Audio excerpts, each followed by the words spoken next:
اهلا بيكم. دايما بنسمع عن كلمة اوتوميشن او بندور في مجالات حياتنا كلها عن الاوتوميشن، ودايما بندور في نظام البي اي ام عن ازاي نسرع الشغل بتاعنا وازاي نطور من الشغل بتاعنا.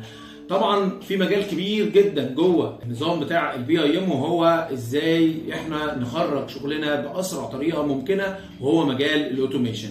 بدايتك في الاوتوميشن جوه نظام البي اي ام هتكون من نقطه ان انت تتعلم الداينامو، وانك انت طبعا تكون مميز جدا في برامج البي اي ام، وانك انت تربط مع برامج البي اي ام هو برنامج الداينامو. برنامج الداينامو هيسهل لك كتير جدا جدا جدا في مجال البي اي ام، هيوفر لك وقت كبير جدا هتستخدمه في كل الريبيتيتيف تاسك عندك، كل التاسكات اللي هي بتتكرر كتير جدا في شغلك، زي مثلا الدروينج ليست اللي انت عايز تدخلها جوه المشروع، زي مثلا تغيير اسم العناصر بتاعتك عشان تقدر تعمل كنترول على المشروع بتاعك، زي مثلا كرييت لمجموعه كبيره جدا من الشيتات، زي مثلا تغيير في عناصر وابعاد عناصر بشكل معين وبشكل تفصيلي.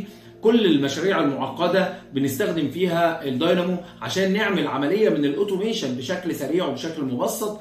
طبعا هيفتح لك مجال كبير جدا وهو عالم البرمجة جوه البرامج الهندسية، وبدايتك من برنامج الداينامو وبعديها البايثون، وبعديها ان انت تفتح بقى عالم الاي بي اي مثلا في برنامج الريفت، ويمكن من هنا بدايه انطلاق انك انت تكون مبرمج في نظام البي اي ام، وتبدا تشتغل في قسم الريسيرش اند ديفلوبمنت اللي هو بيكون موجود في كبار الشركات.